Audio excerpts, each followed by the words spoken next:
दोस्तों, आज मैं आपको एक ऐसी कहानी सुनाने जा रहा हूं जो छोटे शहर की तंग गलियों से शुरू होती है, जहां गरीबी की मार पड़ती है लेकिन इंसान का दिमाग चालाक और तेज होता है। ये कहानी है एक चतुर नार की, एक ऐसी औरत की जो अपनी जिंदगी की जंग लड़ती है, बदला लेती है और समाज की सड़ांध को उजागर करती है। ये एक रिवेंज कॉमेडी है जहां हंसी है, थ्रिलर है और अंत में एक पैची मैसेज भी छिपा है जो हमें सोचने पर मजबूर कर देता है। कहानी की नायिका है ममता, एक सिंगल मदर जो दिन रात मेहनत करके अपना गुजारा चलाती है, लेकिन उसके अंदर एक चतुराई है जो किसी को भी चकमा दे सकती है। चलिए इस कहानी को शुरू से अंत तक बहते हुए सुनते हैं, जैसे कोई पुरानी दोस्ताना चाय की दुकान पर बैठकर बता रहा हो, बिना किसी रुकावट के, सिर्फ प्रवाह में। छोटे शहर की एक तंग बस्ती में, जहां नाला के पीछे झुग्गियां बसी हैं, वहां रहती है ममता। ममता एक साधारण सी औरत है, लेकिन उसके अंदर एक असाधारण ताकत छिपी है। वो रेलवे में दिन का काम करती है, मेट्रो स्टेशन पर तैनात रहती है और रात को एक रेस्तरां में वेट्रेस का काम। उसके पास एक छोटा सा कमरा है जहां वो अपने बेटे को पालती है और अपनी सास राधा रानी की देखभाल करती है। राधा रानी एक शराबी बुजुर्ग है जो हमेशा नशे में धुत रहती हैं, लेकिन उनका दिल सोने जैसा है। वो ममता को बहुत चाहती हैं और कभी कभी उनकी नशे वाली बातें हंसी का ठिकाना बन जाती हैं। ममता की जिंदगी संघर्षों से भरी है, पैसे की तंगी, बेटे की पढ़ाई और सास की देखभाल। लेकिन ममता कभी शिकायत नहीं करती। वो मुस्कुराती रहती है और उसके दिमाग की चालाकी उसे हर मुश्किल से निकाल लेती है। वो जानती है कि जिंदगी ने उसे बहुत कुछ छीन लिया है, माइनस शायद पति की मौत या कोई और दर्द माइनस, लेकिन वो हार नहीं मानी। उसके बेटे को देखकर वो जीती है और हर दिन नई उम्मीद के साथ उठती है। एक दिन ममता की जिंदगी में एक तूफान आता है। मेट्रो स्टेशन पर जहां वो ड्यूटी कर रही होती है, एक आदमी अपना फोन गिरा देता है। वो आदमी है अभिषेक वर्मा, एक ऐसा शख्स जो बाहर से स्मार्ट और आकर्षक लगता है लेकिन अंदर से सड़ांध भरा है। अभिषेक एक फाइनेंशियल कंसल्टेंसी कंपनी में काम करता है, लेकिन वो वहां फंड्स का गबन करता है। उसके पास एक अफेयर चल रहा है अपनी कोलीग तिना के साथ, जो एक महत्वाकांक्षी औरत है। अभिषेक का सपना बड़ा है, माइनस वो होम मिनिस्टर कुरैशी को गिराना चाहता है, जो एक भ्रष्ट राजनेता है और स्कैम्स में डूबा हुआ है।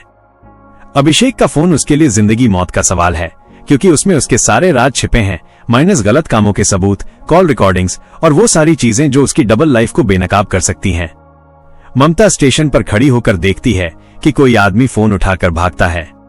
उसकी चतुर नजरें पकड़ लेती हैं और वो बिना सोचे समझे उसका पीछा करने लगती है।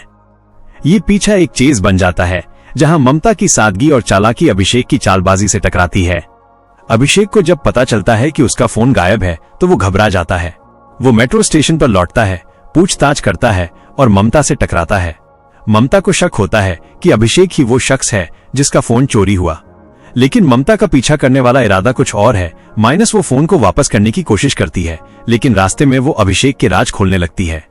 अभिषेक ममता को देखता है, उसकी सादगी से प्रभावित होता है, लेकिन जल्दी ही समझ जाता है कि ये औरत कोई साधारण नहीं।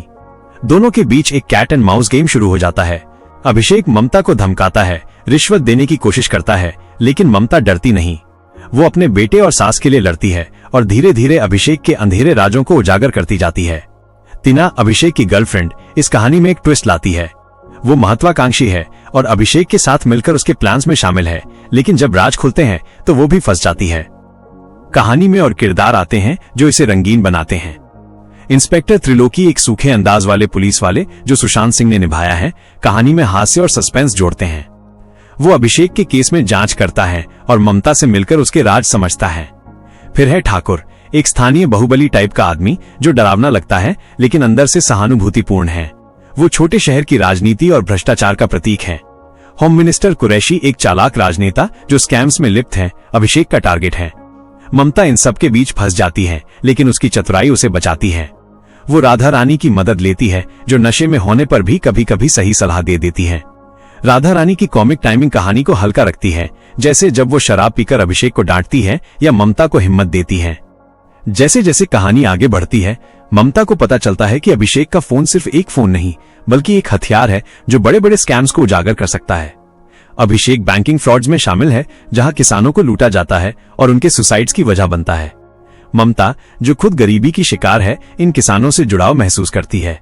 वो सोचती है कि ये मौका है न सिर्फ अपना बदला लेने का, बल्कि समाज के लिए कुछ करने का। अभिषेक ममता को फंसाने की कोशिश करता है, लेकिन ममता की चालाकी से वो खुद फंसता जाता है। ट्विस्ट्स आते हैं, माइनस एक बार अभिषेक ममता को अगवा करने की कोशिश करता है, लेकिन वो बच निकलती है। इंस्पेक्टर त्रिलोकी को शक होता है और वो जांच में ममता का साथ देता है। ठाकुर का किरदार भी घूमता है। पहले वो अभिषेक का साथी लगता है, लेकिन बाद में सच्चाई जानकर ममता की तरफ आ जाता है। टीना का बैकस्टैबिंग भी होता है जब वो अभिषेक को धोखा देती है अपनी महत्वाकांक्षा के लिए। ममता की जिंदगी के संघर्ष कहानी को गहराई देते हैं। वो दिन में रेलवे का काम, रात में वेट्रेस और बीच में बेटी की देखभाल। राधा रानी की शराब की लत एक कॉमिक एलिमेंट है, लेकिन वो ममता की ताकत भी दिखाती है। ममता कभी कमजोर नहीं पड़ती। वो अपने दिमाग से प्लान बनाती है, फोन के राज खोलती है, सबूत इकट्ठा करती है और अभिषेक को चकमा देती है। अभिषेक की महत्वाकांक्षा उसे अंधा बना देती है। वो कुरैशी को गिराने का सपना देखता है, लेकिन खुद के पापों में डूबा रहता है। कहानी छोटे शहर की सच्चाई दिखाती है, भ्रष्टाचार, गरीबी और किसानों की बदहाली। ममता इन सब के खिलाफ लड़ती है और उसका बदला पर्सनल से सोशल हो जाता है। अंत की ओर कहानी एक बड़े खुलासे पर पहुंचती है। ममता अभिषेक के फोन से सारे सबूत निकाल लेती है, बैंकिंग स्कैम्स के डॉक्यूमेंट्स, कुरैशी के साथ डील्स और किसानों को लूटने की साजिशें। इंस्पेक्टर त्रिलोकी के साथ मिलकर वो पुलिस को सब बताती है। अभिषेक फंस जाता है। टीना भागने की कोशिश करती है, लेकिन पकड़ी जाती है। कुरैशी का पर्दाफाश होता है और ठाकुर जैसे लोकल पावरफुल लोग भी सिस्टम के खिलाफ खड़े हो जाते हैं। राधा रानी का किरदार यहाँ इमोशनल टच देता है। वो नशा छोड़ने का वादा करती है और ममता को गले लगाती है। ममता का बेटा, जो पूरी कहानी में बैकग्राउंड में था, अंत में अपनी मां की तारीफ करता है। कहानी खत्म होती है एक मैसेज के साथ, बदला लेना जरूरी है, लेकिन समाज की बुराइयों से लड़ना और भी बड़ा काम है। ममता अब एक हीरोइन बन जाती है, जो छोटे शहर की औरतों के लिए प्रेरणा है। लेकिन ये मैसेज थोड़ा प्रेची लगता है, जैसे डायरेक्टर उमेश शुक्ला हमें सीख देना चाहते हैं। फिर भी पूरी कहानी हंसी, सस्पेंस और इमोशन से भरी है। अब इस कहानी को और गहराई से समझते हैं। ममता की शुरुआती जिंदगी, वो कैसे विधवा हुई, कैसे सास को संभाला, बेटे को स्कूल भेजा, हर दिन की मेहनत जहां वो थक जाती है लेकिन मुस्कुराती है। अभिषेक का कैरेक्टर, वो कैसे ऊपर चढ़ने के चक्कर में नीचे गिरा, उसके अफेयर, स्कैम्स और महत्वाकांक्षा। मेट्रो स्टेशन का वो मोमेंट जहां फोन गिरता है और ममता का पीछा शुरू। चेस के दौरान की हंसी मजाक, जहां अभिषेक ममता को अंडर एस्टिमेट करता है। राधा रानी की ड्रंकन स्टोरीज, जो कहानी को लाइट रखती हैं। इंस्पेक्टर त्रिलोकी की ड्राई ह्यूमर, ठाकुर की मेनेसिंग प्रेजेंस, टीना की बेवफाई। ट्विस्ट जैसे फोन में छिपे वीडियोस, जो किसानों की कहानियां दिखाते हैं, एक किसान का सुसाइड, लोन न चुकाने की मजबूरी। ममता इनसे कनेक्ट होती है क्योंकि वो खुद गरीबी जानती है। क्लाइमेक्स में कोर्ट रूम जैसा सीन, जहां सबूत पेश होते हैं और अभिषेक टूट जाता है। अंत में ममता की जीत, परिवार का एकजुट होना और समाज के लिए मैसेज। ये कहानी हमें सिखाती है कि चतुराई और हिम्मत से कोई भी जंग जीती जा सकती है। ममता जैसी औरतें समाज की रीढ़ हैं। दोस्तों, ये थी एक चतुर नार की पूरी कहानी, जो हंसी, बदला और सबक से भरी है। उम्मीद है आपको पसंद आई।